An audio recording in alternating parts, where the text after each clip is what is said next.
Amis téléspectateurs, bonjour et bienvenue dans ce numéro spécial Femmes Leaders. Aujourd'hui, nous avons le plaisir de recevoir sur ce plateau Madame Kandji Warren-Ndiaye, chef de projet VLF Sénégal, Voix Leadership des femmes.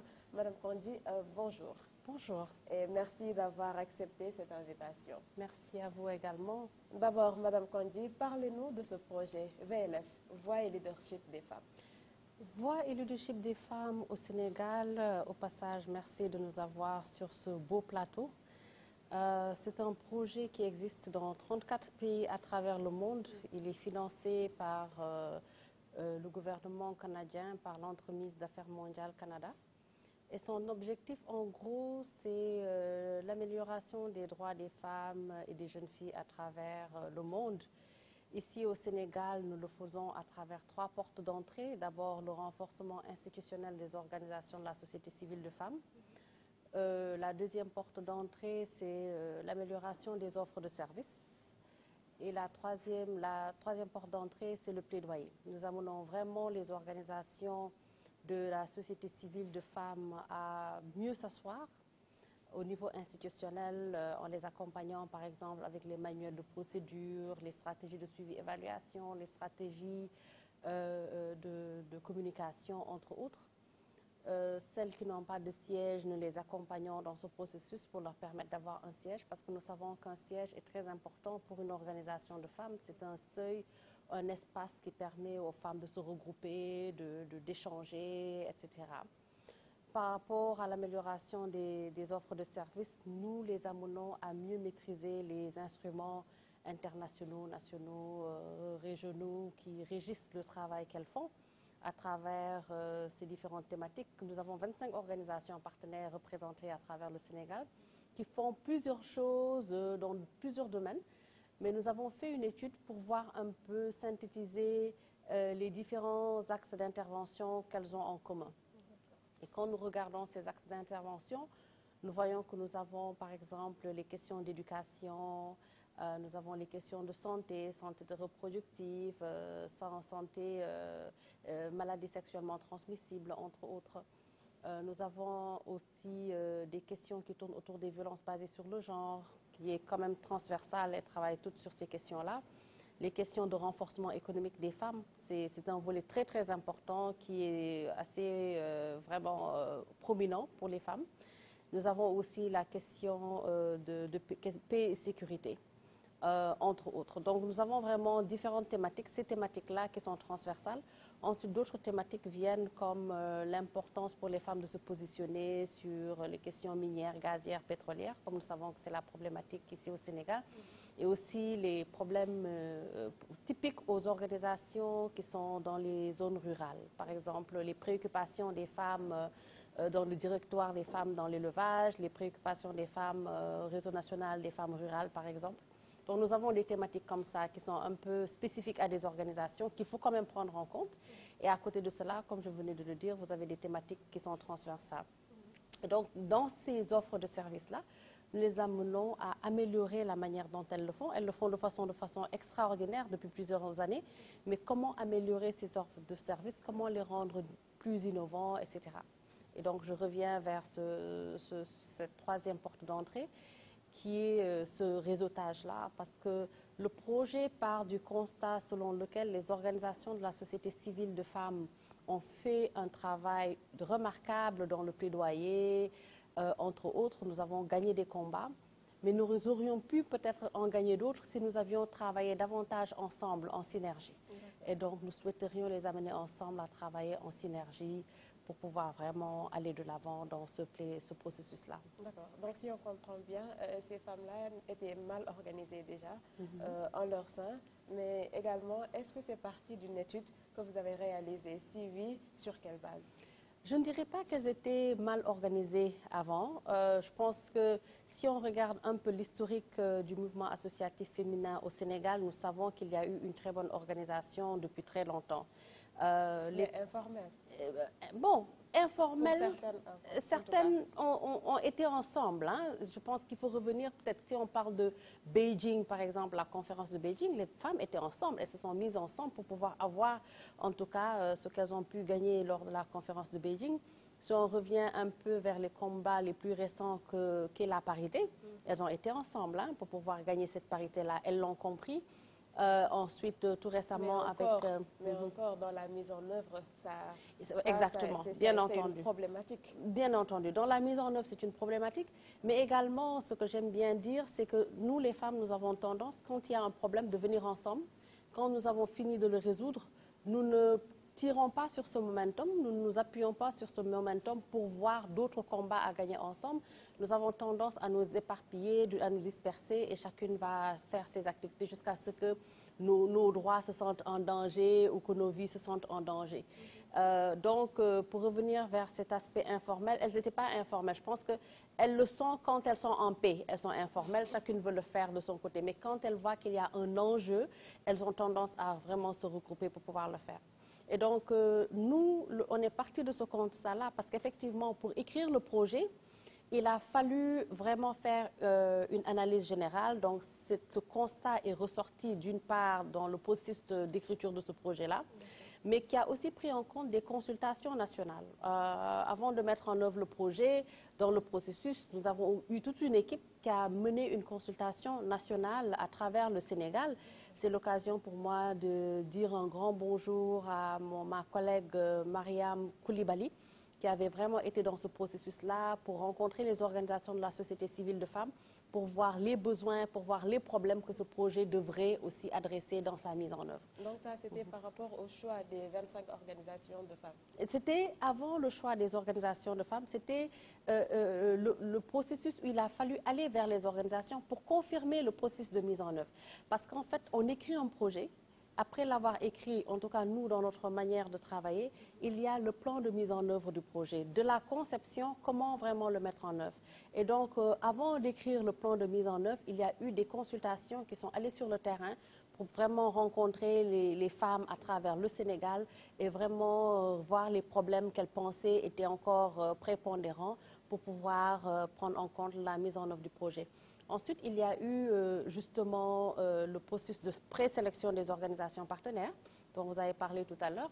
Et pour sélectionner les organisations partenaires, nous avons fait un lancement, un appel à projet, où avec des critères bien définis, les organisations ont postulé. Il y a eu un comité de présélection. Ensuite, nous avons fait des autodiagnostics au sein de ces organisations-là pour en arriver au processus de sélection. Certes, vous avez parlé d'études, et oui, nous avons mené aussi plusieurs études depuis le début. Et cette étude dont j'ai parlé tout à l'heure, pour voir un peu les types d'offres de services que les organisations faisaient, c'était au tout début du projet, où nous avons fait peut-être une revue pour voir un peu les thématiques autour desquelles elles travaillaient. Voilà. Maintenant, le choix du Sénégal déjà, pour faire partir de ce projet Voix et leadership des femmes, puisque c'est un projet qui est vraiment dans 34 pays du monde, si je ne me trompe. Oui. Le choix du Sénégal, bon, je sais qu'il y a eu l'historique même de l'implication du Sénégal dans ce processus, qui date d'avant que nous entrions dans le projet. Et je sais que ça a été une longue route depuis 2015 avec la CSW, la rencontre de New York qui se tient chaque année, où je sais qu'il y a eu des discussions là-bas. Mais l'historique même du projet, c'est dire qu'il y a eu des appels à propositions.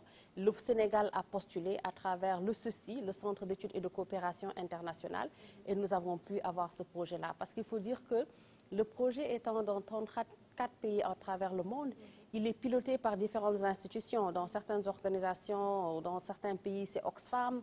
Dans certains autres pays, c'est le Centre Carter, par exemple en RDC.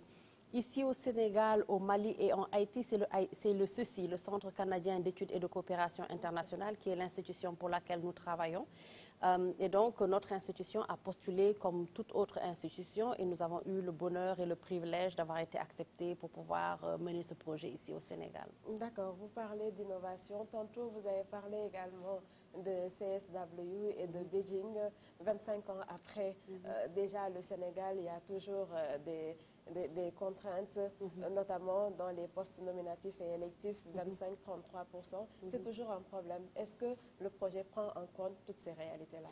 Le projet prend en compte toutes ces réalités-là parce que le projet prend en compte déjà l'affirmation des femmes dans toutes les instances de prise de décision. Et donc, effectivement, nous le prenons en compte à travers les questions de sécurité et de participation. Et je sais qu'au moment où nous parlons, nous avons eu des échanges avec plusieurs organisations partenaires qui demandent à ce que l'on renforce les capacités des femmes en instance de décision, les femmes parlementaires, les femmes aussi qui veulent vraiment s'impliquer lors des élections municipales pour qu'elles puissent vraiment avoir leur mot à dire. Mais est-ce qu'elles font partie des gens financés par ce projet? Qui? Les femmes politiques, les femmes parlementaires? Je dirais non. Elles ne le sont pas parce que le projet voulait vraiment adresser les organisations de la société civile de femmes. Mais nous le savons, bon, je dois spécifier qu'à travers le projet, nous avons plusieurs fonds, dont 4. Les 4 fonds, le premier, c'est ce que nous appelons le fonds pluriannuel, qui cherche à financer les plans des 25 organisations partenaires. Parce qu'en fait, ce projet est un projet assez atypique. Il veut que plus de 50% des fonds du projet, en tout cas, aillent directement vers les organisations de la société civile de femmes avec qui nous travaillons. Okay. Donc, ce qui est un gros risque également, d'où l'importance de cet accompagnement-là. Pourquoi un risque? C'est un risque parce que lorsque vous transférez directement de l'argent dans le compte d'une organisation, s'il y a une malgouvernance ou si les organisations mènent l'activité contrairement à ce pourquoi vous les avez financées, donc en termes de rapportage, ça passe à côté de la raison pour laquelle on a financé cet argent-là. Mais il y a des mécanismes de canalisation de ces projets. Il y a des mécanismes de canalisation, de suivi, mais vous savez, si vous êtes dans le processus, vous saurez que les organisations, quelquefois, si elles le veulent, elles pourraient toujours trouver un moyen de mettre l'argent là où elles ne sont pas supposées le mettre. Nous avons un mécanisme où nous avons des responsables régionales qui sont basés dans 4 axes centraux de ce pays. Et qui canalisent en tout cas le travail des organisations. Nous avons des manuels de procédure, nous les accompagnons, tout ça pour vraiment les accompagner dans ce processus-là. Et en cas de malversation? En cas de malversation, de détournement d'objectifs.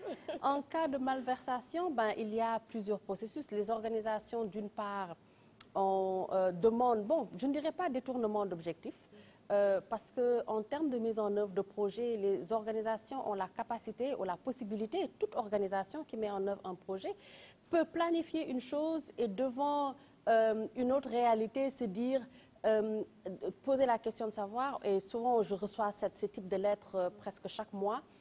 J'avais prévu ceci, aujourd'hui j'ai une urgence, je vois une urgence qui est là, ou bien on prévoit, par exemple, on avait prévu une assemblée générale qui demande à ce que tous les membres viennent des autres régions, par exemple. Exemple le plus simple. Et là, avec la Covid, on a attendu. L'année fiscale va finir à la fin du mois de mars. Est-ce que je peux utiliser cet argent-là pour faire autre chose?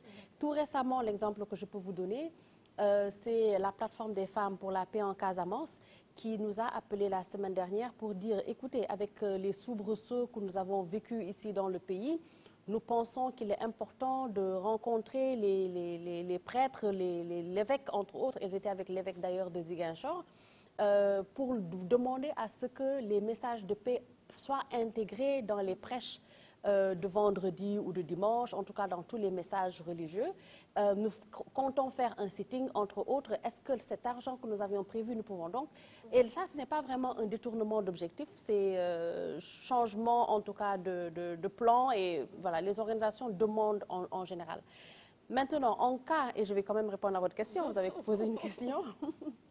En cas de détournement d'objectif, nous avons des organes de gouvernance dans le cadre du projet.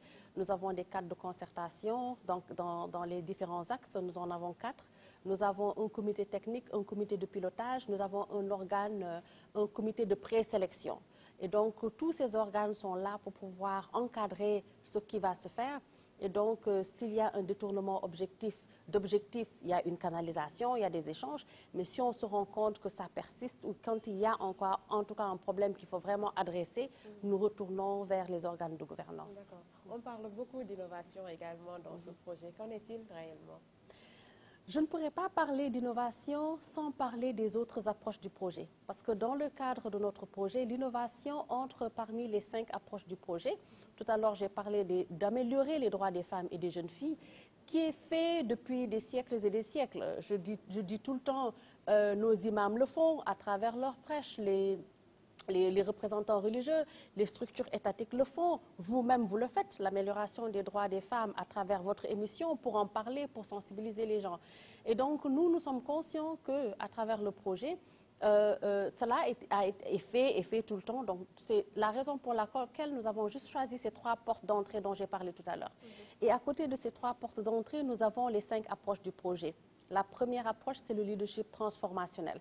C'est comment améliorer les droits des femmes et des jeunes filles à travers les organisations de femmes qui travaillent sur ces questions-là, mais pour qu'elles puissent y adresser ces questions, il faut qu'elles changent, améliorent la manière de faire ce leadership-là, de gérer les organisations. Parce que tout à l'heure, j'ai dit que nous les formons, ou les encadrons, leur donnons de meilleurs services pour qu'elles puissent faire un plaidoyer. Mais quand on fait un plaidoyer et qu'on est devant un preneur de décision, il faut quand même avoir les mains propres. Il faut être crédible pour pouvoir venir les preneurs de décision pour leur dire, OK, ça, nous pensons que c'est bon, ça, nous ne pensons pas que c'est bon. Parce que toute institution crédible devrait, en tout cas, améliorer son fonctionnement, y compris le leadership transformationnel. Donc l'accent est mis sur les organisations de femmes. Sur les organisations de femmes. Et donc, c'est la raison pour laquelle le leadership transformationnel est très important. Très important, d'autant plus que ce leadership transformationnel-là prend en charge les valeurs féministes que sont le renforcement du pouvoir des femmes, l'inclusion, la participation. La deuxième approche, c'est la relève intergénérationnelle. Mais justement, avant de parler de cette deuxième approche, mais par rapport à la première toujours, est-ce que c'est pas très difficile d'en arriver là si on sait que, voilà, côté organisation, mais côté gestion également et conscience, c'est un problème, surtout avec les femmes. Alors, nous savons que c'est un défi énorme, mais qui n'est pas impossible, qui demande juste, comme on a souvent tendance à le dire, la volonté politique. Ici, c'est la volonté politique des politiques internes des institutions, à savoir les présidents des organisations, tout simplement. Ce n'est pas impossible parce que nous avons vu des organisations qui sont en train d'être de modèles avant même que le projet ne vienne, qui étaient des modèles, mais qui renforçaient leurs mécanismes à travers des approches qu'on leur apprenait, et d'autres qui voulaient bien le faire, mais qui n'avaient pas peut-être certains mécanismes et qui le font. Mais la gestion participative et inclusive, quand même, demeure un réel problème au sein des organisations absolument, de femmes. Absolument, en général. Oui. Pour moi, c'est important. Ça amène à l'éclatement même. Absolument. Ce sont des problèmes récurrents dans les organisations de la société civile d'abord. De la société civile d'abord, ensuite de la société civile de femmes. Et pour moi, il est toujours important de prendre une pause pour rendre à César ce qui appartient à César, c'est-à-dire féliciter les organisations qui sont conformes à cette gestion organisationnelle participative, inclusive, où la présidente donne du pouvoir à la stagiaire pour lui permettre de prendre part à des rencontres, la renforce et la capitalise et lui donne vraiment les connaissances qu'il faut pour qu'elle puisse représenter l'organisation dignement. Il y en a, et ce sont des bonnes pratiques sur lesquelles il faut vraiment apprendre et diffuser davantage. Et la préparation de la relève. La préparation de la relève, ça me ramène à la préparation de la relève qui prend en compte aussi ce leadership transformationnel. Si on ne veut pas partager et être ouvert assez, on ne se donnera pas assez de marge pour inclure les jeunes. Et inclure les jeunes, pour nous, c'est prépondérant. On a parlé tout à l'heure de Beijing, qui date de 25 ans. Aujourd'hui, il est important que les femmes qui avaient été à Beijing puissent renforcer les jeunes par rapport à tout ce qui s'est dit à cette époque-là, renforcer les jeunes par rapport à ce militantisme qu'elles ont. C'est vrai que les jeunes aussi sont des militants en général, mais cet engagement que les femmes ont eu depuis des années, il est important qu'elles puissent donner cet engagement-là ou partager cet engagement-là avec les jeunes. Cette relève, elle est très importante, d'autant plus que dans une collaboration, c'est du gagnant-gagnant. De nos jours, on ne peut pas parler, j'ai parlé de communication tout à l'heure, de suivi-évaluation. On ne peut pas parler de suivi-évaluation sans parler nécessairement de technologie. On ne peut pas parler de communication sans parler de tous ces mécanismes qui existent et pour lesquels les femmes ne sont pas toujours enclines à les utiliser. Et donc, c'est la raison pour laquelle cette relève, elle est importante. Mais n'eût été la Covid-19 l'année dernière, disons en mars, on aurait la même génération qui allait participer au CSW de New York. Et ça, c'est un constat qui est là également. Bon, on ne peut pas dire parce que déjà, je sais qu'il y a des jeunes qui sont très agressifs, entre parenthèses, et c'est une agressivité positive pour pouvoir s'imposer dans ces forats-là. Et les jeunes ont compris davantage qu'il y a des forats auxquels il faut absolument qu'ils participent. Et ils connaissent aussi le chemin par lequel passer pour pouvoir prendre part à ces rencontres-là. Donc moi, je pense que peut-être qu'il y aurait eu beaucoup de femmes, parce que bien entendu, la CSW, c'est for women, hein, the Commission of Women. So, initialement, c'est pour les femmes. Et bien entendu, de plus en plus, on amène les questions qui sont propres aux jeunes et on y laisse de la place aux jeunes pour qu'ils puissent y adresser leurs préoccupations. Maintenant, vous me permettrez de revenir sur la relève intergénérationnelle. L'importance de cette relève intergénérationnelle pour nous, ce n'est pas seulement de les impliquer dans les organisations, mais de leur donner aussi une place de choix. Que dans les CA des organisations, qu'il y ait au moins un certain pourcentage, par exemple 30% de jeunes, que vraiment qu'on les mette dans les comités stratégiques. La troisième approche, c'est les masculinités positives. C'est comment faire mieux ce qu'on a fait jusqu'ici pour améliorer les droits des femmes. Et vraiment, quand on parle d'améliorer les droits des femmes, on veut vraiment parler d'améliorer les conditions de nos familles, de nos communautés. Et pour mieux le faire, il faut vraiment impliquer davantage les hommes dans ce processus-là. Parce que pendant trop longtemps aussi, par rapport à ce qu'on a remarqué, c'était un combat que l'on avait dessiné étant un combat des femmes contre les hommes. Pas nécessairement visuellement, mais c'était presque du eux contre nous.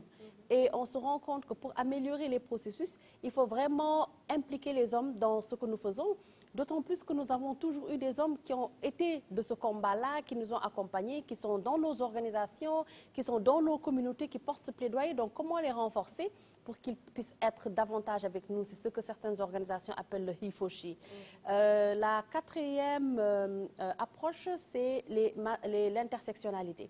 Et à travers l'intersectionnalité, nous voulons parler de toutes les formes de discrimination auxquelles les femmes font face et surtout être sensibles à ces discriminations-là. Parce que les femmes développent des programmes, font des choses et souvent oublient celles qui sont vulnérables au sein même de leur communauté. Elles oublient qu'il faut intégrer peut-être les albinos. Elles oublient qu'il faut intégrer les femmes étant en situation de handicap.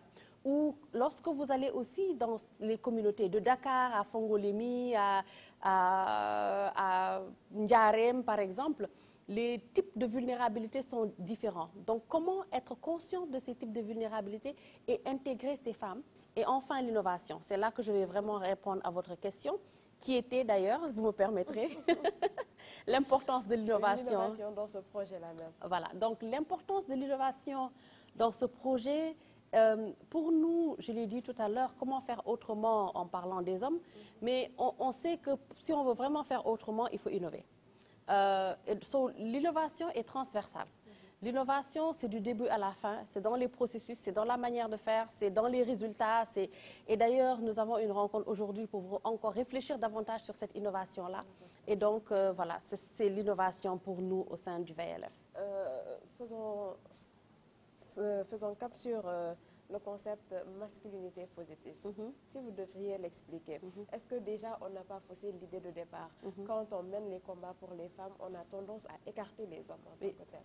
Bon, vous savez, on n'a pas raté le combat de départ. Parce qu'en réalité, si vous voyez d'où on vient, et on vient vraiment de loin, ces femmes qui se sont portées et mises devant devaient déjà s'imposer dans un concept ou dans un cercle où les hommes étaient contre le fait même qu'elles soient impliquées. Donc ce n'était pas raté le processus de départ.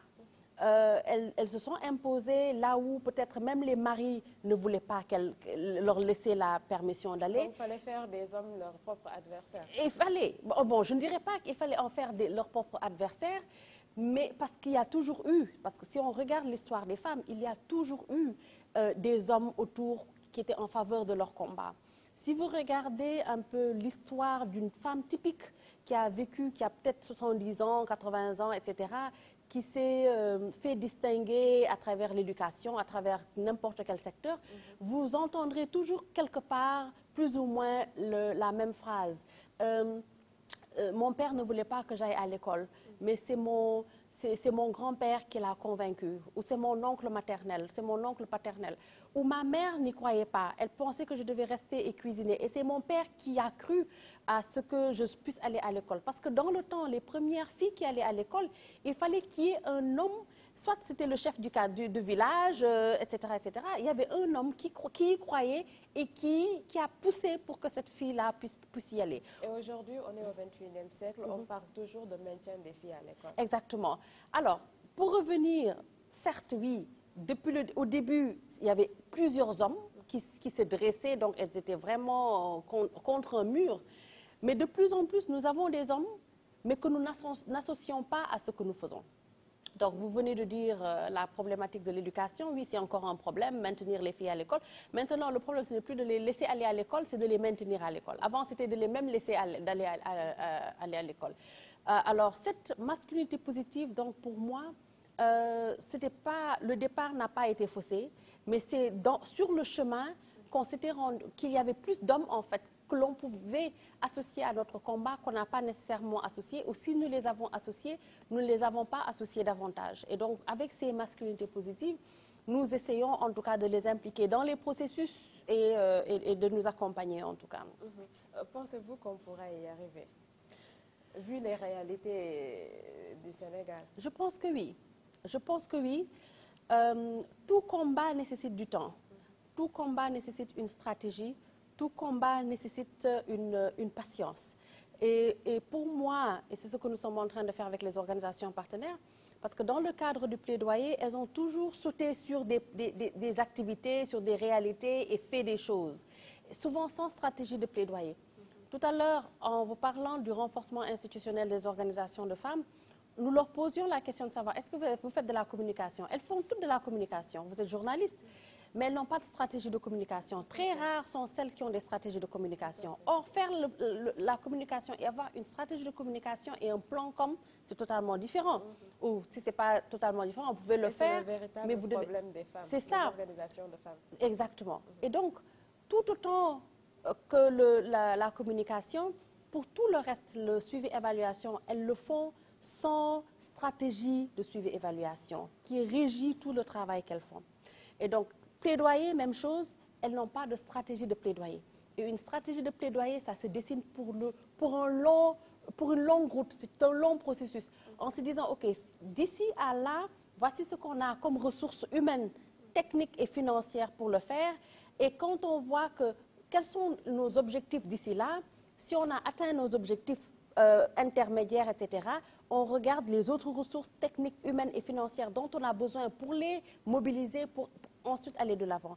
Et pour nous, on y arrivera pour répondre à votre question, mais ce ne sont pas des combats qu'il faut espérer gagner tout de suite. Peut-être à court terme, d'ici 2 ans, on aura peut-être des victoires médium. Depuis des années, on mène ces combats-là et jusqu'à présent, il n'y a pratiquement pas beaucoup de résultats. Je ne pourrais pas dire cela. Pour travailler vraiment avec les femmes, il faut apprécier, moi je pense, il faut prendre le temps d'apprécier ce qui a été fait. Pas plus tard qu'il y a 2 jours. Quand je dis qu'il y a 2 jours, c'est vraiment pour paraphraser un terme wolof. Nous avons la loi criminalisant le viol, qui n'est pas une petite affaire. Après, vous me direz les soubassements et les conséquences, c'est autre chose. Exactement. Mais quand un homme au Sénégal, c'est un coupon à double tranchant. Certes, si vous voulez, nous n'allons pas utiliser la loi criminalisant le viol puisque c'est nouveau. Mais nous Il y a la problématique de la parité. Ça, c'est un exemple. Voilà. Alors, je vais y revenir. Nous vivons tous les jours des acquis de combat de femmes dont nous ne sommes soit pas conscientes ou que nous prenons à crédit. Lorsqu'un mari a la possibilité de bénéficier de la santé, d'être couvert par l'institution où son épouse travaille, ça, c'est un combat des femmes. Lorsqu'une femme a la possibilité de donner sa nationalité à son enfant, qui est un très gros défi, ça, c'est le résultat du combat des femmes. Et il y en a plusieurs. Donc, quand on regarde vraiment dans la pratique, il y a énormément de choses que nous sommes en train de vivre, qui est le résultat du travail des femmes. Si vous allez sur le terrain, en termes de santé, couverture maladie, etc., les femmes... Bon, et encore, certes. Mais voilà, en fait, c'est vrai que nous, dans notre combat, on se dit tout le temps, il y a beaucoup à faire. Ouais. Mais je pense que ce mois du 8 mars, c'est aussi le temps certain de vouloir regarder loin, mais c'est aussi le moment de dire merci à celles qui se sont battues, celles qui ont été au front, pour pouvoir nous permettre d'avoir un certain nombre d'acquis. On revient maintenant sur la parité, vous en avez parlé tout à l'heure. La parité, c'est une goutte d'eau, et je ne dis pas, en disant goutte d'eau, je ne dis pas que c'est une petite chose, hein, c'est une très grande chose, c'est un grand acquis. Mais c'est une goutte d'eau dans un combat général. Ce combat général-là est dans une victoire générale. La parité entre dans le cadre de la résolution 1325 qui a été adoptée en 2000. Et cette résolution 1325 partait du constat selon lequel les femmes, c'est la résolution sur femmes, paix et sécurité, dans les instances, quand il y a un combat, par exemple, quand il y a une guerre, quand il y a un conflit, ce sont les femmes qui en sont les victimes le plus souvent et les enfants. Ce sont les femmes qui sont violées. Ce sont les femmes, lorsque le combat finit et que les rebelles, par exemple, s'assoient avec le gouvernement, il y a des négociations, les femmes n'étaient même pas à la table. Et pourtant, ce sont elles qui étaient impliquées, qui appuyaient, etc., les deux parties d'une manière ou d'une autre. Et donc, cette résolution a 3 volets, prévention, protection et participation. Cet aspect participation, c'est dans le cadre de cette participation-là que les femmes adressent cette parité-là de vouloir être représentées dans les instances de prise de décision. Mais si on adresse le volet protection, nous avons de plus en plus de femmes, forces de défense et de sécurité. Nous avons de plus en plus de femmes qui sont déployées dans les missions à travers le monde pour pouvoir s'impliquer aussi dans le maintien de la paix. Ça, ce sont des acquis. Quand nous parlons de prévention, vous savez, lors des élections présidentielles ici au Sénégal et législatives, et même municipales depuis 2012, les femmes se sont impliquées dans l'observation des élections. Et ça, ce sont des choses dont on ne parle pas. Nous avons des réseaux de femmes comme Etudiam, nous avons le groupe Femmes, Paix et Sécurité, Femmes, Jeunes, Paix et Sécurité. Nous avons d'autres organisations de la société civile qui se sont mises ensemble pour pouvoir former des moniteurs, former des monitrices, pour s'assurer qu'il y ait des femmes observatrices dans les élections, les femmes dans les bureaux de vote, etc.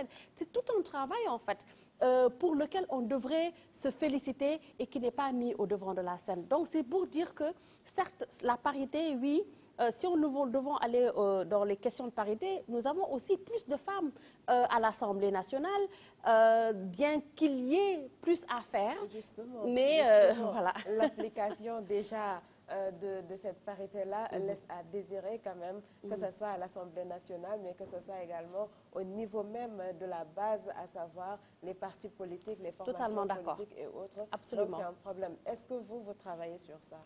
Nous allons travailler sur ça. Nous sommes dans ce processus. Je le disais tout à l'heure à l'entame de l'émission, que nous sommes interpellés davantage en parlant des fonds. C'est dans ce cadre-là que je parlais des fonds. Nous avons ce fonds pluriannuel pour les plans de nos organisations. Et nous avons un fonds que nous appelons le fonds rapide et réactif pour pouvoir travailler avec d'autres organisations non partenaires du projet. Et donc, dans le cadre de ce fonds rapide et réactif-là, nous sommes interpellés de plus en plus pour financer des initiatives qui pourraient renforcer la capacitation politique des femmes dans les instances pour les élections qui viennent. Et donc, nous allons davantage travailler sur ces questions-là. D'accord. Vous parlez également du renforcement des mouvements féministes au Sénégal. C'est quoi le féminisme? Parce que vraiment, c'est quelque chose qui prête à confusion également, surtout le volet compréhension, avant d'en parler même de renforcement. D'accord. Nous, dans notre jargon, en parlant du renforcement du pouvoir, du renforcement des organisations de femmes, le mouvement féminin, le mouvement associatif féminin, donc ce sont les organisations de la société civile de femmes. Mais à côté, j'ai aussi parlé des valeurs féministes. Et c'est en parlant des valeurs féministes que j'ai parlé de renforcement du pouvoir des femmes, inclusion et participation. Maintenant, le féminisme, vous me demandez ce qu'est le féminisme. C'est un concept tellement compliqué qui soulève beaucoup de débats au Sénégal. Quelqu'un me disait au niveau de l'AGS qu'il ne faut même pas essayer de définir ce concept parce que c'est un concept qui ne vient pas de chez nous. Et moi, je pense que c'est chaque fois qu'on est devant des difficultés et qu'on est mal compris, qu'on préfère dire non, on ne va pas le traduire. Parce que je pense que jusqu'ici, tout concept qui est entré chez nous, jusqu'à la résilience, où des gens me disent, mais pourquoi on essaie de traduire la résilience? Nous, on a toujours été résilients. C'est quoi la résilience si on veut le traduire même en Wolof ou des choses comme ça? Donc, mais pour moi, le féminisme, ça c'est ma définition. Et sur la base du milieu dans lequel je travaille, pour moi, le féminisme, c'est juste prendre en compte toutes les difficultés auxquelles les femmes font face, tout simplement. Il faut le rendre aussi simple que cela. C'est toutes les difficultés auxquelles les femmes font face. Ce concept regroupe cela, tout simplement. Donc, on peut dire que les femmes ne comprennent même pas le concept féministe. Exactement. Je ne dirais pas qu'elles ne le comprennent pas, mais je pense qu'il y a beaucoup d'intolérance par rapport à ce mot-là.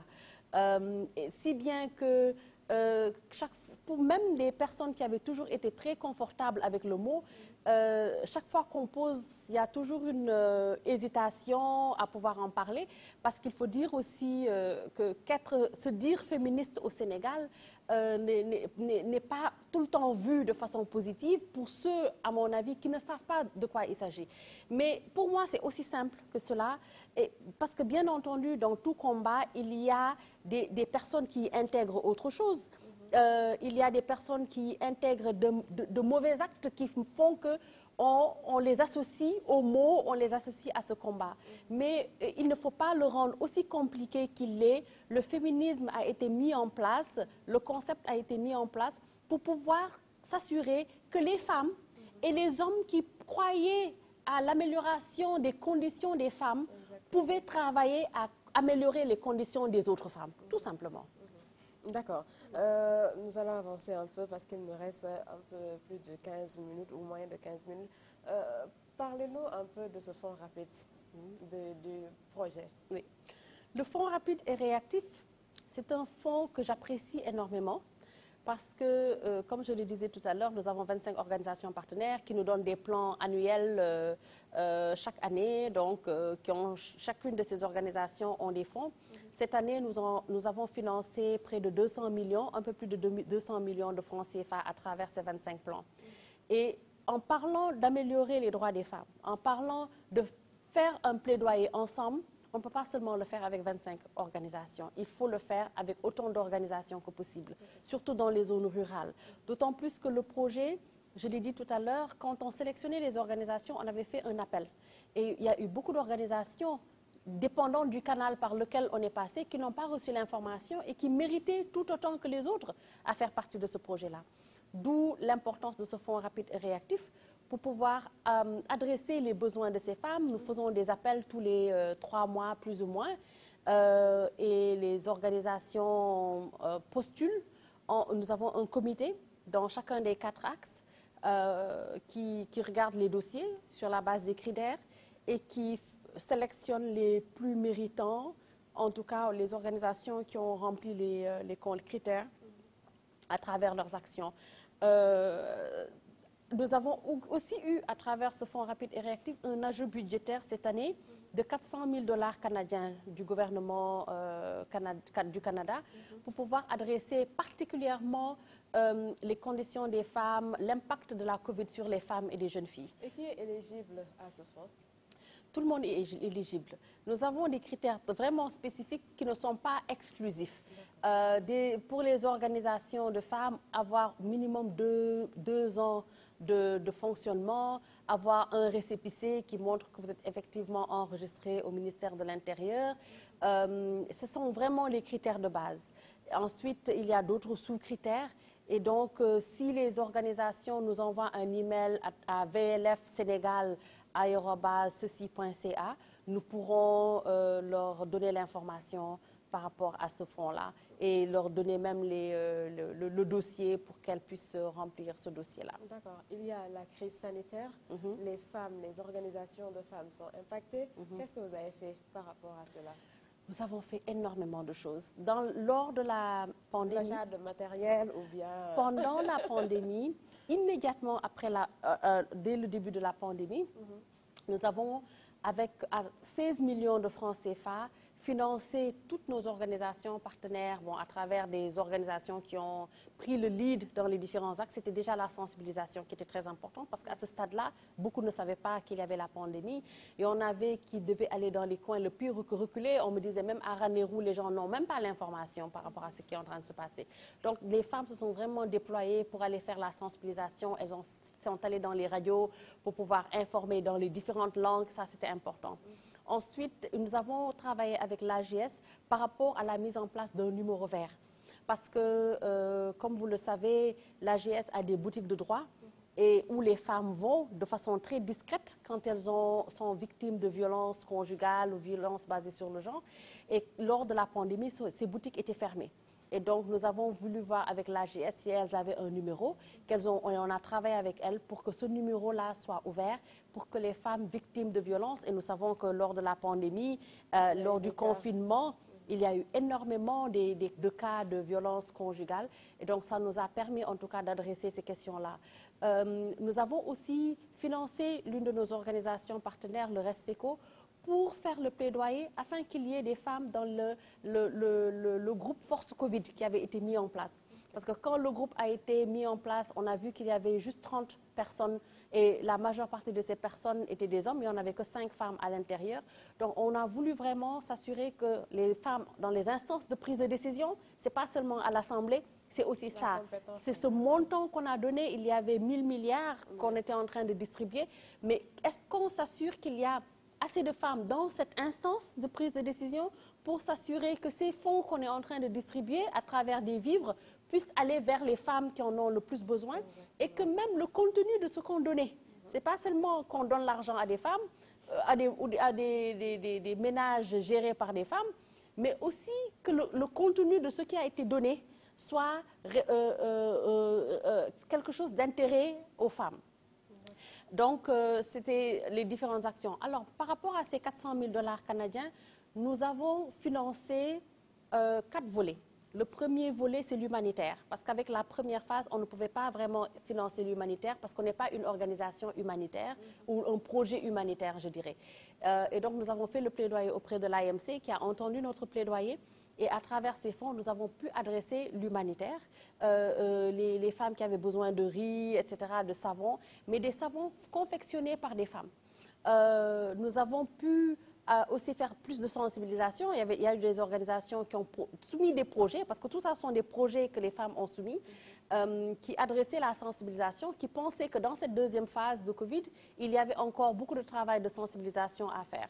Le troisième volet, c'est le renforcement économique des femmes. Parce qu'au moment où nous en étions, les femmes qui au début nous disaient on a besoin d'humanitaire, quand on est revenu pour leur donner de l'humanitaire, elles ont dit non, nous nos projets, la majeure partie, 77% des projets qu'on a reçus étaient des projets qui adressaient la capacitation économique des femmes, relever le pouvoir économique des femmes. Et donc il y a eu énormément de choses qui ont été faites dans ce domaine-là.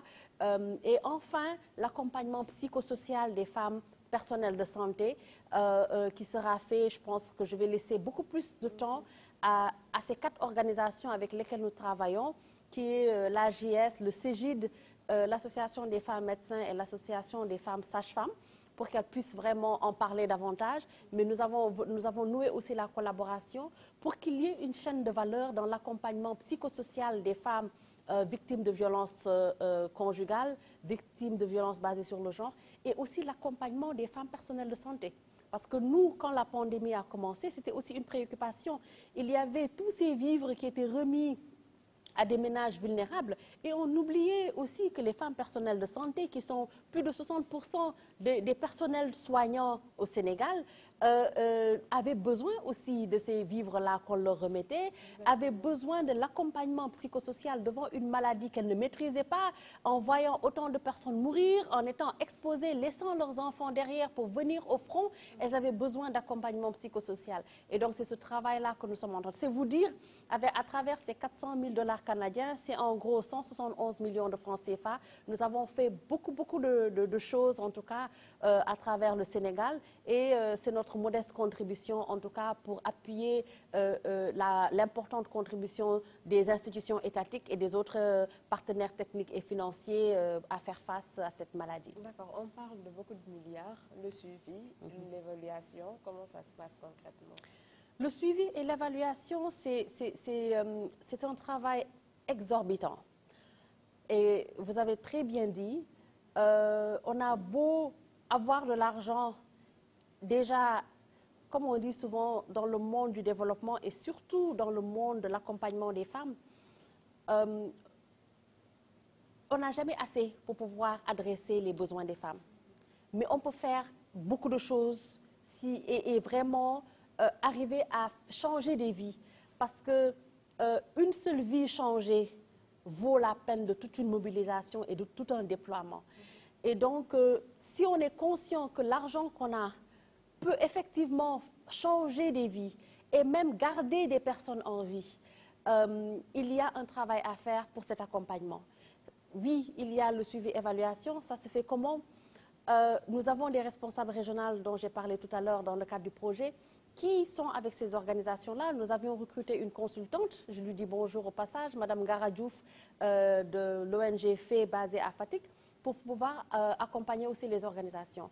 Et donc, il y a cet accompagnement de proximité, parce que déjà, quand on a reçu les programmes, les projets des organisations et que ces projets avaient été financés, validés, avant de leur en transférer les fonds ou dans le processus de transfert des fonds, nous avons tenu une rencontre avec toutes les organisations ensemble pour qu'elles puissent se connaître déjà.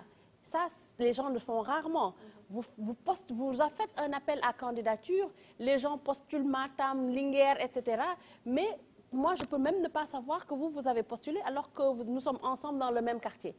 Et donc, c'était amener les organisations ensemble, les amener à maximiser les ressources pour ne pas justement qu'elles interviennent dans les mêmes zones et voir comment on travaille ensemble. Déjà, ça, c'était une chose. L'autre chose, on leur a demandé une planification. Oui, dans votre projet, vous nous avez dit, voici ce que vous voulez faire. Maintenant, montrez-nous la planification par rapport à comment vous allez le faire. Nous avons aussi voulu avoir une base de données, certes, pour savoir d'où ces organisations sont allées, surtout celles qui faisaient la capacitation économique, et où est-ce qu'elles vont maintenant après ces financements-là. Il y a les rapports, bien entendu, parce que dans les MOU qu'on a signés avec ces organisations, il y a des rapports que les organisations doivent donner. Il y a des indicateurs dont on a besoin pour pouvoir vraiment savoir qui a été financé ou qui a bénéficié en tout cas de ces fonds à travers l'humanitaire, la sensibilisation ou le renforcement économique, etc., etc. Donc il y a tout un mécanisme, d'autant plus que nous avons une spécialiste en suivi-évaluation et vraiment il y a tout un processus pour pouvoir capitaliser et faire le suivi de ce qui est en train de se faire sur le terrain. D'accord. Pour terminer, le bilan à mi-parcours de tout ce que vous avez eu à faire, y a-t-il vraiment un impact? S'il y a un impact, j'aurais aimé que cette rencontre puisse regrouper nos organisations partenaires. Bien entendu, quand on est, par exemple, à la fin d'une deuxième année de mise en œuvre d'un projet, nous savons que nous devons mesurer ces impacts-là. Mais moi, j'aime beaucoup plus quand nos organisations partenaires nous disent est-ce qu'il y a un impact. Je me permets quand même de le faire à leur place, puisque je suis assise ici pour toutes nos organisations partenaires. Et j'ai tenu une rencontre, une mission de solidarité pendant tout le mois d'octobre, allant à mi-novembre, à travers toutes nos organisations partenaires, C'était pour les rencontrer dans le cadre de la Covid, voir comment elles se sentaient après les inondations que nous avons eues, etc. Donc, ayant été sur le terrain, je me mets à la place d'une organisation comme le COSAF Ziguinchor, où les femmes nous ont dit nous avions arrêté nos activités pendant longtemps parce que nous n'avions pas de siège. Nous nous regroupions chez la présidente. Et souvent, voilà, on préfère ne pas être là parce qu'on est chez elle. Il y a un certain nombre de personnes, en tout cas, qui sont dans son bureau. Si tu as envie de venir, tu n'y vas pas parce que tu te dis, wow, je ne veux pas trop la fatiguer, etc. Maintenant, elles ont un siège à travers le projet VLF. Elles nous disent, vous nous avez donné un joyau parce que ça nous permet maintenant de nous regrouper. Maintenant, nous avons des initiatives qu'on veut faire. Et je vais même aller plus loin.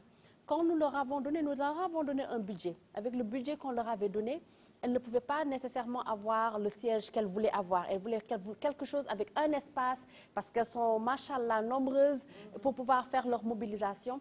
Et entre elles, elles se sont dit, le fonds peut financer, je pense, 70% ou 80% du siège qu'elles avaient trouvé. Les femmes étaient disponibles pour pouvoir ajouter, pour cotiser. Et nous savons ce que c'est que cotiser dans les organisations de femmes. Hein. Et elles se sont rendues disponibles pour cotiser et compléter le montant que nous leur donnions pour pouvoir financer ce siège-là. Et ça, pour moi, c'est un impact. Nous avons d'autres organisations. Ça, c'était juste un petit exemple en termes de institutionnel. Ne serait-ce que le siège, avoir un lieu où se regrouper, ça, c'est un impact parce que ça redynamise les femmes. Ça leur donne du courage, ça leur donne de la volonté pour pouvoir adresser les questions pour lesquelles elles avaient fondé leur organisation d'abord. Si vous allez dans une organisation comme WIM, Women in Mining, qui est une organisation qui, lorsque nous faisons l'autodiagnostic dans leur organisation en septembre 2019, elles n'avaient pas encore de siège. Nous ne leur avons pas donné le siège, mais nous les avons aidées. Tout ce que nous leur avons montré, qui étaient les manquements au sein de leur organisation, leur ont donné un soubresaut et pour qu'elles puissent aller vers maintenant les bailleurs. Elles ont compris de quoi elles avaient besoin. Elles ont commencé à aller vers les bailleurs. ONU Femmes les a appuyées avec Terango Gold pour qu'elles puissent avoir un siège. Elles sont confidentes et elles sont en train de se renforcer. Elles se sont d'ailleurs renforcées. Elles sont une organisation superbe avec qui il est important de travailler. Encore, et je peux vous donner vraiment d'autres organisations. Donc l'impact, ça commence, ça se voit, ça se sent au sein des organisations, l'amélioration dans la gestion administrative et financière des organisations, l'amélioration dans la visibilité. Les organisations ont de plus en plus tendance à se rendre visibles. Ça, c'est au niveau institutionnel. Dans l'offre de services, les organisations font de la différence dans la vie de leur communauté. Et ça, ce sont des impacts qu'il faut mesurer et valoriser. Mais comme je le disais tout à l'heure, quand on veut tout avoir tout de suite, on se décourage très vite. Mais il faut se dire que le monde ne s'est pas fait en un jour et nous ne sommes pas les seuls partenaires à travailler dans les communautés, d'où cette synergie d'action, autant par les organisations que par nous-mêmes. Le ceci, à travers le projet Voix et leadership des femmes au Sénégal, de collaborer davantage avec notre ministère de tutelle, de collaborer davantage avec les autres partenaires techniques et financiers pour pouvoir en tout cas arriver à beau port. D'accord. Un appel à l'endroit des femmes pour terminer. Un appel à l'endroit des femmes, je dirais merci pour le travail de marque que vous faites, merci pour à vos souhaits. Merci pour tout ce que vous faites, merci pour cette résilience, merci pour cette disponibilité, merci à nos organisations partenaires pour la collaboration, merci à AMC Affaires mondiales Canada pour ce beau projet dans 34 pays à travers le monde. C'est une révolution qui est en train de se passer à travers le monde. Et bien entendu, merci au Centre d'études canadien pour la coopération internationale, le CECI, institution pour laquelle je travaille, qui depuis 1984 adresse la pauvreté, adresse les questions d'accompagnement des femmes, en ce moment adresse la résilience climatique des femmes. Et donc, voilà, merci à vous. Merci, en tout cas, c'était un plaisir de le recevoir ici sur ce plateau Femmes Leaders, spécial Femmes Leaders, donc dédié au projet VLF Sénégal. Merci à vous, chers téléspectateurs. Rendez-vous très prochainement pour un autre numéro. Au revoir.